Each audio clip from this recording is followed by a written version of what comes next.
Thank you. I think that's really a beautiful comment and a beautiful sentiment, and I would like to say that there are arguably two, well, it's probably more than two, but in this case there are two alternative approaches to really enduring world peace, and they're not mutually exclusive.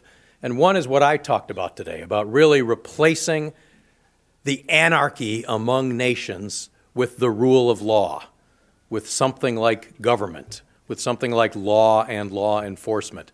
What you've talked about is changing human hearts and really, starting with children all over the world and really trying to teach people to love rather than to hate. And I could not be more for that.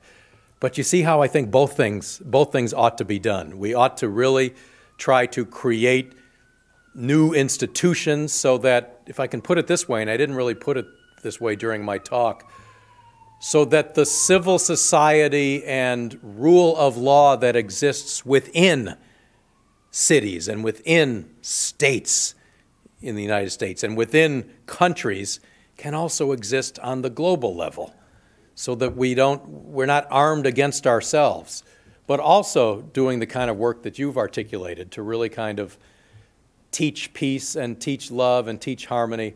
I think both these things can work together to try to ultimately bring us to the promised land. But I guess the one other thing I will throw in is that one thing that ought to be taught is this distinction between we rule ourselves according to law and government on local and national levels, but we really live in the Hobbesian, Thomas Hobbes's state of nature on the global level.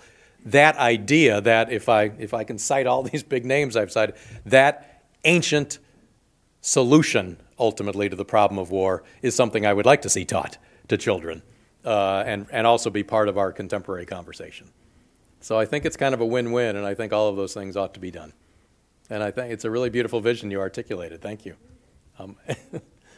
Yeah. And if I may, you didn't invent it any more than I invented my stuff. You cited Gandhi, who's a pretty powerful figure and has actually shown the kind of impact that can have. We know the story of what Gandhi did in this world. Thank you so much.